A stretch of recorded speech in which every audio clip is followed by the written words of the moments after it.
Hello and welcome to this video podcast of our review of Cherries' trip to Middlesbrough at the weekend. Remember, you can download the whole pod to listen to this chat and more content besides. Just search for AFC Bournemouth on your podcast app. And with me, as ever, is Jeff, who he had some cautious optimism after the Blackburn win. But what about this week? Jeff Hayward, welcome. How are you doing? Bit flat after yesterday. Me too. And I don't want to sound dramatic or negative, but I think I'd have been annoyed had I gone up to Boro and seen that.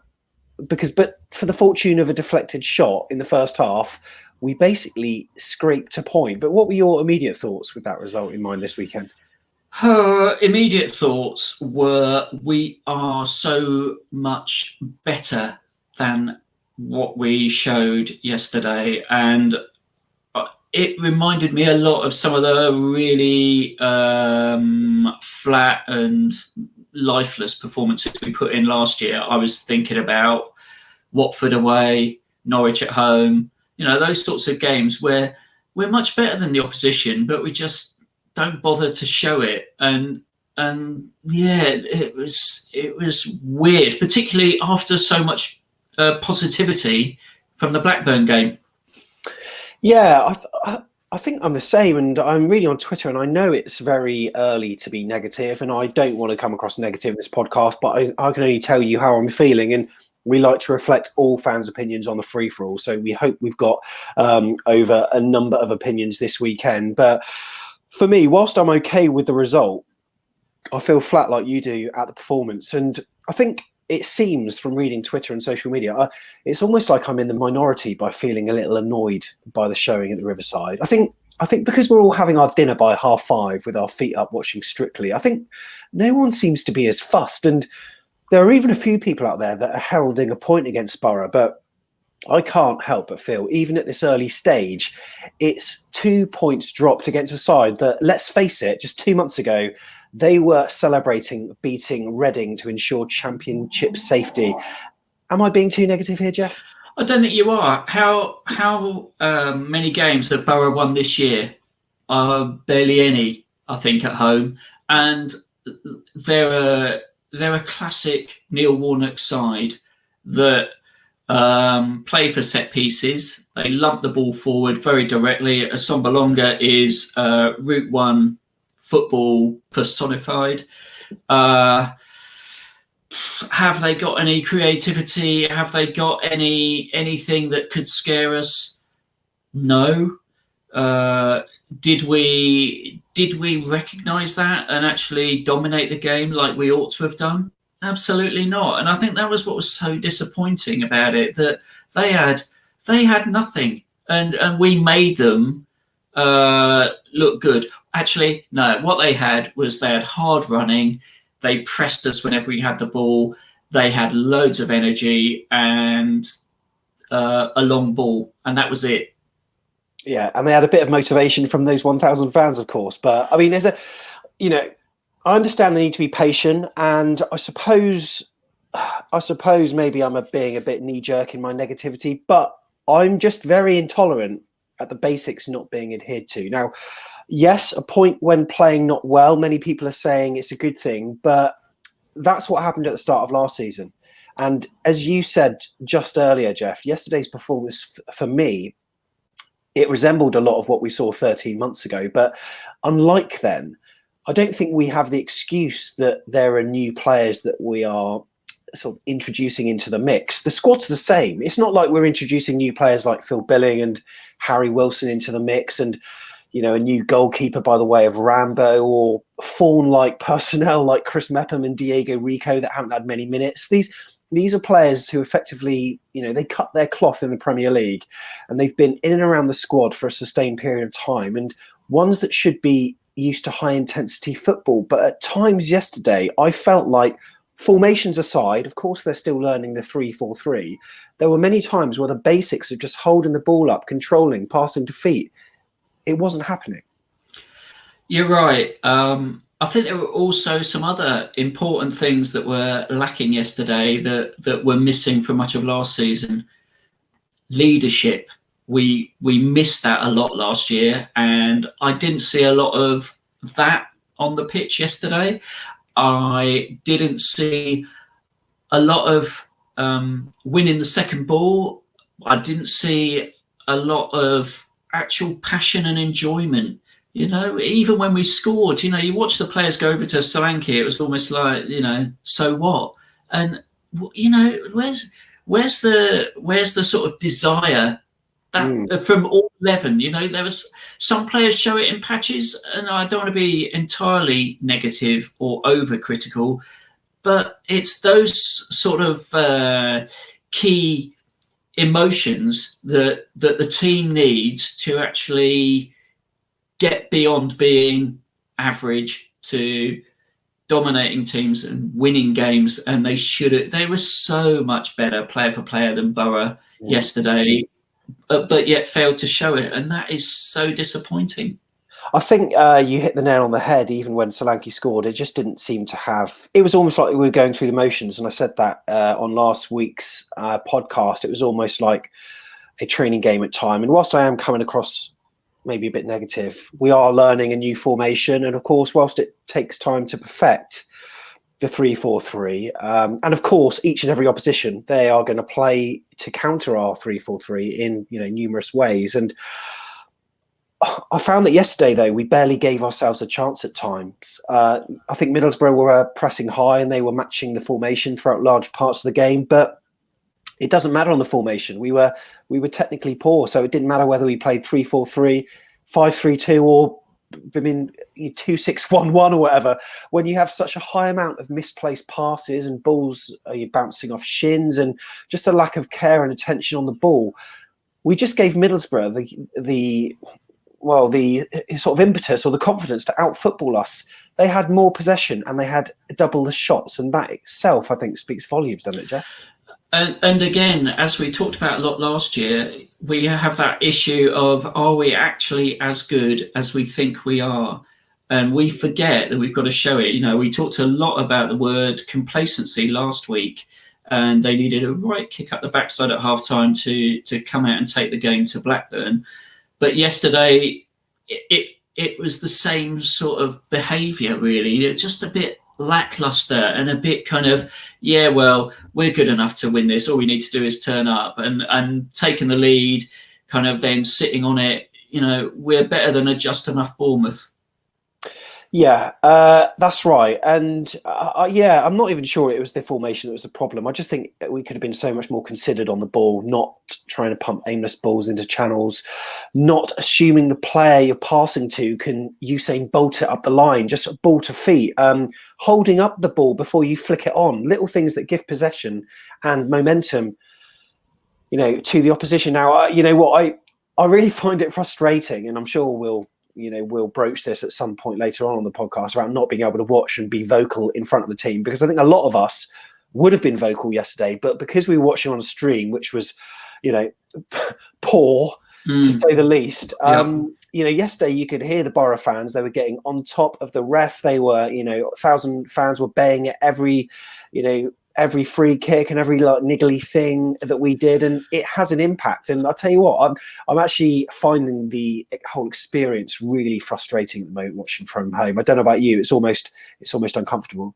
Yeah, the 1,000 fans definitely had an impact on the referee. I mean, we gave away 20 fouls, and about 16 of those were, touching a Boro player who then fell over, which was incredibly frustrating to watch. The referee, I thought, was weak in that sort of scenario. They recognised that the ref was going to give a free kick if they got touched and fell over, so they just did it ad nauseum in that second half, and it was irritating beyond belief. And they got under our skin. And yet, for all their possession, for all their free kicks, for all their lumping the ball forward for a Sombalonga to run the channels, we never looked like we were going to concede a goal, did we? And yet, there we are, 80th minute, and Yeah, you know what? I think you're right. We're going to have to learn quickly how to scrap in this league, because Blackburn and Middlesbrough, they are not the most difficult teams in this league, and we have made a meal out of trying to get results against them. And even at this early stage, it actually worries me. And look, to their credit, Boro knew how to break up play and stop the flow of the game by, as you said, they dropped like flies when they needed to. And to be fair, they were actually unlucky not to win the game. But let's be fair, they bossed us at times, because in terms of their shots and also their possession. And I'm just a bit concerned. I know it's very early days, but we could become unstuck and get unstuck really, really quickly in this league. And I just hope that, unlike last season, that's just a one-off performance and we go back to basics and just start to do the essentials right. Because that performance was poles apart from, for instance, our Betway Cup match against West Ham, wasn't it? Well, if you're looking for a carbon copy of how to beat us, then you're going to do what Boro did, which is play the channels, get lots of free kicks, lump it into the box, put us under pressure, don't give us any time on the ball in your own half, but make sure that we're trying to play pretty patterns in our half where we're much more likely to mess it up, as we did a lot yesterday. I mean, we gave so much soft possession back to them in our half. And I think that sort of physical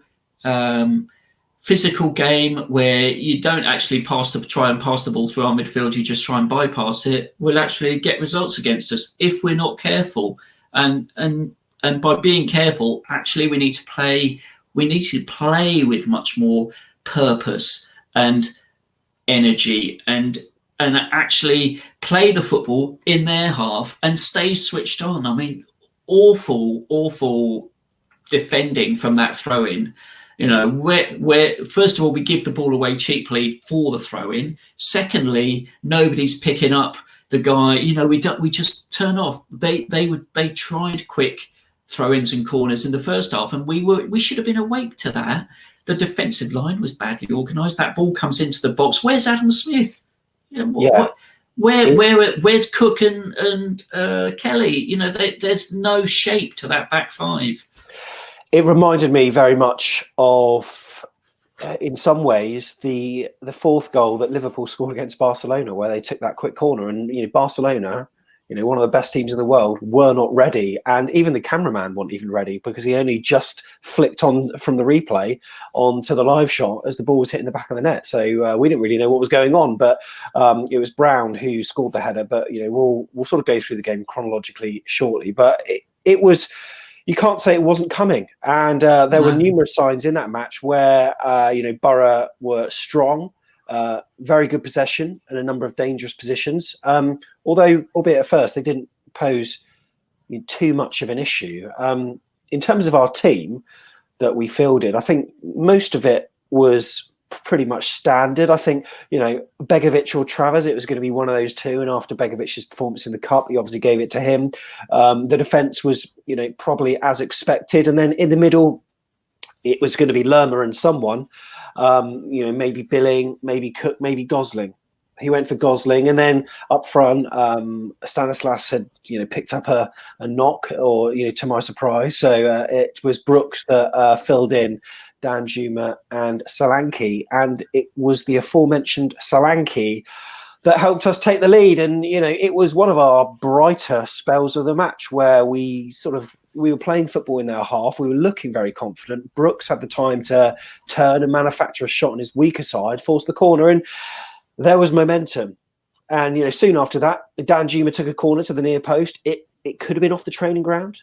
Not too sure, but Solanke made the run. He got a touch on it, but whether it was going in or not, I don't know. But it obviously cannoned in off the Middlesbrough player's leg and into the net. And from one angle, it looks a great goal.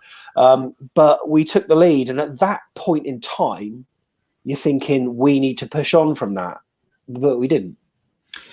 We didn't, and that going ahead was probably the worst thing that could have happened to us in that game. I mean, just before half time, you think, well, surely that's a good time to score. Actually, what it did was it just the Middlesbrough team talk was full of, we've got a chance in this. We keep playing the way we're playing, keep pressing them because they haven't got much. We will get back into this. Would have been their team talk. Our team talk would have been, well, we scored the goal, so actually it almost felt, let's sit back, let's sit back and try and hit them on the break. And I think we conceded far too much possession and momentum to them in that second half. They started getting the fans behind them. They started just lumping the ball into the box. There were a couple of. Should we talk about Begovic? I mean, we've now created a goalkeeping problem, because by switching out Travers for Begovic, we've now got two goalkeepers who I think will be lacking in confidence after yesterday, because there's two dodgy bits of goalkeeping from Begovic, and the impact that gives to the opposition. If they think, hang on a minute, that goalkeeper can't catch the ball. Yeah, that's right. And there were a number of decisions that in hindsight you look back and you're thinking, well, Dan Gosling, he's got a purpose in the squad, but you needed, I think, Lerma and Cook so far have been doing well when they've been paired together, because Lewis Cook, he can spread the ball left and right, but he can also drive forward with the ball and be a bit dynamic with it. I'm not saying he's the perfect midfielder, but I just think in hindsight he would have looked better. And as you say, Asmir Begovic, I mean, one free kick that it did swerve last minute, and yeah, the ball did end up in the back of the net. I don't know if one or both of those players were offside, but thankfully that went for us. But when you see a goalkeeper make those sort of mistakes, no wonder they were crossing the ball into the box as quickly as they could, as demonstrated by the goal they scored. Yeah, and I think part of the problem with not playing Lewis Cook is that the creativity becomes the responsibility of Brooks and Danjuma in that setup yesterday, and I think they were receiving the ball too much in our half. We end up playing like we invite the opposition onto us, because we don't have a guy in the middle who can creatively spread the ball and create space in their half. And it felt at times we were playing like, I don't know, 7 players, 8 players, 9 players in our half against a team that had no real creativity in their locker, and it concedes just the sort of authority to boss the game to the opposition when they haven't earned it. And they should be more afraid of us than we were of them. And I just thought we were passive and invited them onto us. And I think more energy was needed in the middle of the park, because Lerma and Gosling, I think, they were quite static, really. And the substitutions that were made, Jason Tindall in previous interviews has said, I don't feel comfortable with a 1-0. We need to outscore the opposition. And he himself said that I can't remember the exact sentence he used, but he wants to make sure that we win games and play that brand of football that, that always entertain us during the championship season. And but the substitutions didn't lend themselves to that. Stacey went off and Rico came on, fair enough, but then Danjuma off and Billing on. Now, maybe that demonstrates the lack of depth we've got, really, because in an ideal world, it would have been maybe Stanislas for Danjuma, but it isn't. He didn't want to bring on Sam Surridge straight away, so we almost had to change our formation based on the lack of depth that we've got, which I don't think we should be in those positions, and it just demonstrates our need for getting some signings ASAP. I think even Mark Pugh would have done a good job, certainly in terms of ball retention. He would have been a hell of a lot better. So we changed our shape after that to almost a sort of 3-5-1-1, and Rico comes on and almost forges a chance straight away for Dom Solanke, and it was some good running off the ball that basically opened it up for him. But there's a striker that's got too much time to think, and it was a powerful shot, one that was very poor, wasn't it? Yeah, I mean, that was the best bit of football we put together in the game, probably aside from that Brooks chance in the first half. But that showed what we're capable of. Quick, zingy passes, create space, and Solanke should score. He hits it way too close to the keeper, and I think, yeah, you're right. He had too much time. That from a striker who's playing with a bit of confidence, and he did do well, Dom, yesterday. Yeah, he did. So I don't want to be too harsh, but that kills the game if he nets it, and it was the clearest chance of the match. Should have scored. Yeah, but we got punished, and as we've gone over, quick throw, launched into the box, and Adam Smith, I mean, he was caught on his heels, wasn't he? And Oh boy, really should have done better with that. Yeah, it was poor. I mean, the first of all, the ball comes from a long way out and he should never have the opportunity to stick that in. I think the midfield misses out by closing him down. I don't think the ball should even get to Brown, because there's a sort of a Sombalonga and Mepham have a sort of tussle and miss it, but Cook or Kelly needs to be in front of Mepham to stop the ball going through in the first place. And Adam Smith it was a litany of errors, and I mean, this is really disappointing. However, it gets to 1-1, exactly like last week. We suddenly realise, you know what, we're better than they are. We should play really well. And what happens next, Sam? Two chances, and we still should win that game. Yeah, I mean, that Lerma header, should have been better. And we had a couple of chances late on, and Sam Surridge came on, to good effect. He added some energy, and I thought that, he looked good when he came on, and I really would like to see him have more minutes, but maybe the match against Man City will provide him with that. We're not too sure, but it ended 1-1, and I checked the Twitter timeline, and I'm feeling really, really disappointed. Had I travelled, I'd feel a hell of a lot worse for sure. And I think a lot of football fans were, but like, we're at home, we can put on the dinner, we can get in our gym jams. It's almost like the intensity of football has been diluted in the intensity of our emotions, and that's what I'm really struggling, to deal with at the moment. Now, let's go through a few of the players that were on the field yesterday. We've talked about Begovic. I think Brooks was a bit off the pace. Danjuma not as effective as previously. Dom Solanke, I thought, had a good game, but albeit just needs to be more clinical. What about Lloyd Kelly yesterday, Jeff? Because there's some people saying that he didn't have the greatest of performances. No, he was a bit sloppy in possession. I mean, he conceded possession a number of times where he's trying to be too cute. I think there's a difference between playing with arrogance and being too casual. And I think we have skillful players who are good on the ball. Yes, you need to be confident on the ball, but sloppy. We were so sloppy yesterday, and I'm sorry, but Lloyd Kelly had one of those games where he just gave it up too easily, and they pressed him really well and made him look, off the pace. Yeah, but despite our relatively poor result, we are third in the league, is it? Or third or fourth or something. We got 4 points. Where I think alphabetical order pretty much determines our place, because Watford the same and they're down in eighth or whatever. But I don't know. I just feel a little aggrieved at that performance when man for man, we're better. However, to get a point on the road, maybe it's a good thing. I don't quite know. And this was the first match, of course, that we played in front of a load of fans, wasn't it? So 1,000 fans, and I don't know if you were watching the stream, Jeff. I mean, obviously it was watchable but unlistenable for the first 20 minutes or so, whilst awful commentary problems, which apparently are down to the problems with the stream provider rather than AFCB themselves. I'm sure a lot of people will be complaining and clamouring for a free match pass after that, I'm sure. But in terms of what we were watching, it was I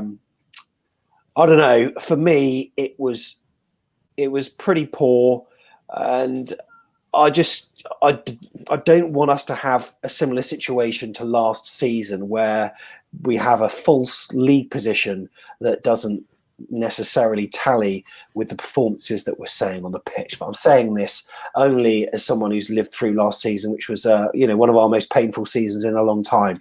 Hopefully it won't be the case, hey? Yeah, we play better when we play with much more energy, and that's what JT, Stephen Purchase need to get across to the players.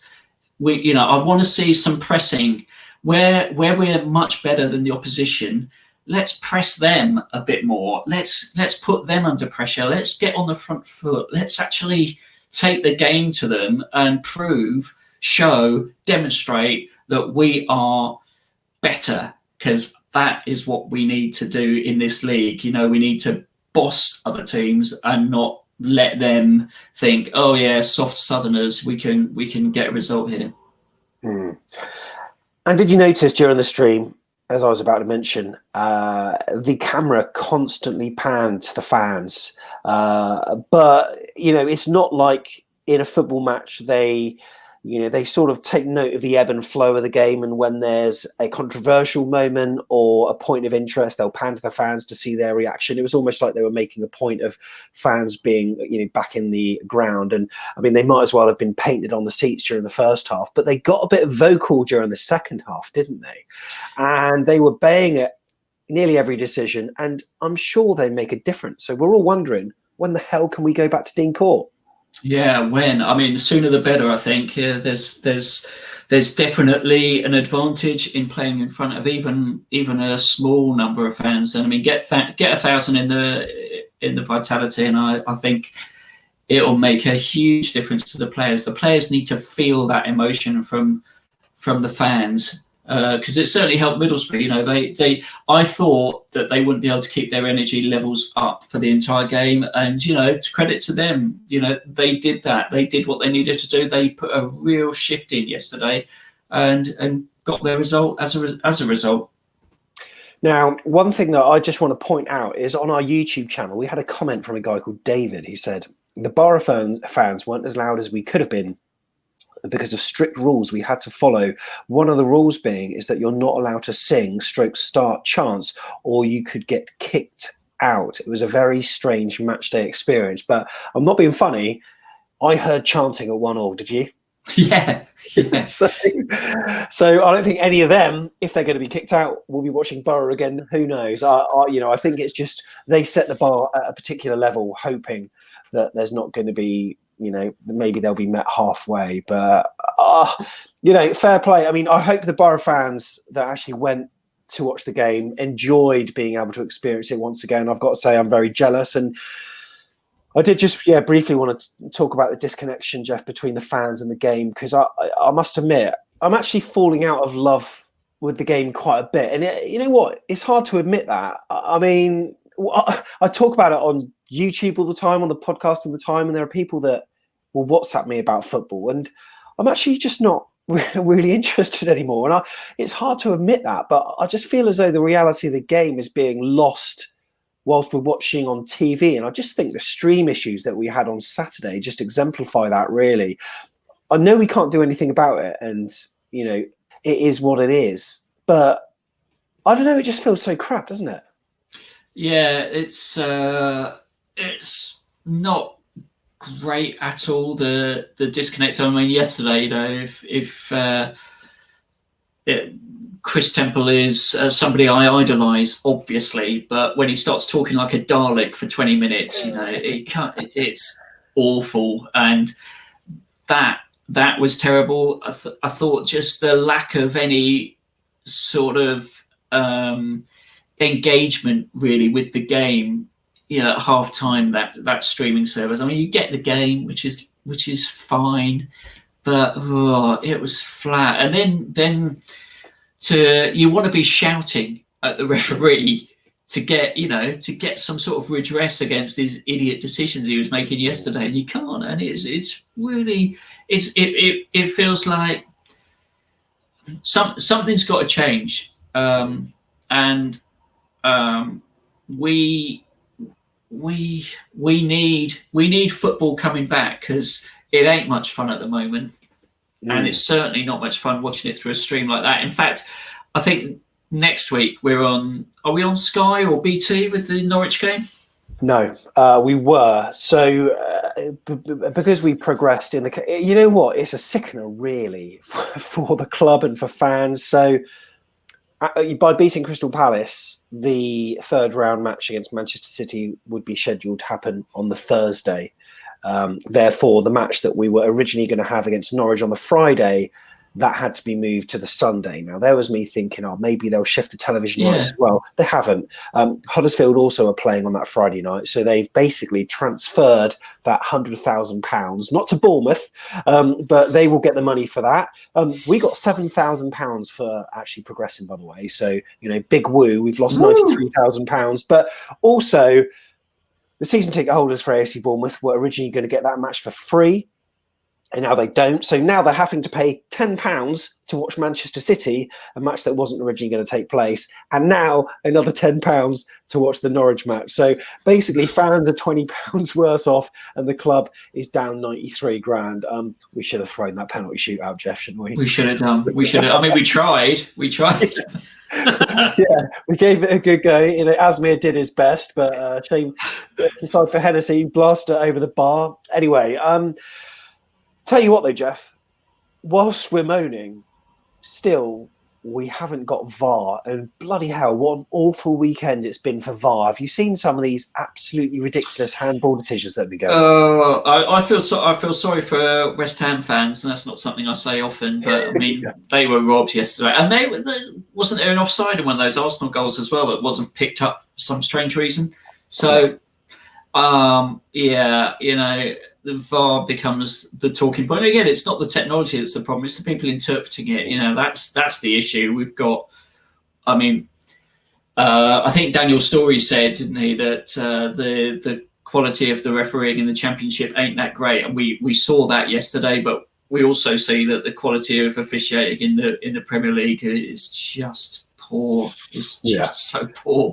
And handball, no one really knows what handball is now, and it just seems to have to touch the hand. And even Matt Holland was tweeting on Sunday saying, that was never handball, as Saints got a penalty in there, 5-2 defeat. And I don't know, we just don't really know. I really hope that VAR doesn't come into the Championship. But even Man United v Palace, I was watching that on Saturday afternoon, and one of the penalties that Palace had to be retaken, and it was because De Gea was millimetres off his line. And I would have thought that the fact that the penalty is going to be retaken, surely it should be done in exactly the same circumstances with the same personnel, like the original penalty taker should be retaking it, but it wasn't. It was Zaha. And for me, if a penalty is going to be retaken, surely you retake it with the same player that was originally taking it. But no, not the case. Zaha stepped up, scored. And I mean, to be fair, it was a deserved Palace win anyway. 3-1. Man United were absolutely dog. But just another one of football's inconsistencies that has yet to land at our feet in the Championship. Yeah, the game is sort of losing its heart and soul, and has done over the last season for me. And with the pandemic and everything that goes with it, it's not easy. We should be grateful, I suppose, that we've still got something to moan about going on. But I think what somebody said to me last week, Jeff, you need to smile more. I want to smile more, I do, but it's just nothing really that's given me a great deal to smile about. And I want to see us playing with verve, and I want to see some excitement, because we need it at home. You need to get passionate and enthusiastic about it. And so, come on, boys, step it up a bit. I think it's almost the case of, I can only imagine this, not being a father myself, but when you're playing your son at tennis or whatever, he's like 10 years old, you're putting in some effort, and you're just doing enough, just to beat him. If you're a competitive dad that is, that actually wants to win, you're just doing what's required. But and that's what it seemed to be that we were doing against Blackburn. We weren't playing 100%. We were just playing at 75%. And yesterday we weren't even at 75%, and yet we managed to get a result, thankfully, playing pretty poorly, which on the grand scheme of things is good. But maybe it's a mentality thing. We need to go full throttle at these teams and have these fast starts that we used to in the Championship, and actually blow teams over within the first 30 minutes. And it's something we know we've got the capability to do, but sadly we're letting other teams dictate the game a little bit too much, and we're just then doing what's required to overcome them. But yesterday we ran out of time because it was a late equaliser, and as JT initially said, we needed to score 2 and 3, and then it doesn't matter so much. But when we've only got 1-0 lead, then it's tricky, and we were punished yesterday. We were, and I think watching the after-match interviews, Dan Gosling, he knows it. Jason Tindall knows it. That was 2 points dropped. We can't afford to be so ineffective in games when we are so much the stronger team. We've got to go out and prove it. Put a marker down. If you are capable of beating a team by 3 goals, go out and prove it. You can't just sit back and expect it to happen. You've got to make it happen. Brilliant. Well, Jeff, thank you very much for your input today. I certainly appreciate it. No problem. And if you want to have some thoughts, have we been too negative? We possibly are. Comment below. We would love to know what you think. Let us know. You can score the team out of 10, maybe score me and Jeff out of 10, because I think some people will be giving us a 2 or 3 today. Not really sure. But anyway, hope you enjoyed that. And remember, the full pod is available on your podcast app. Just search for AFC Bournemouth and you'll find us there, where we'll also be having Do You Remember and a number of other features besides. But we'll see you on the next video. Have the cherries. Back in the day!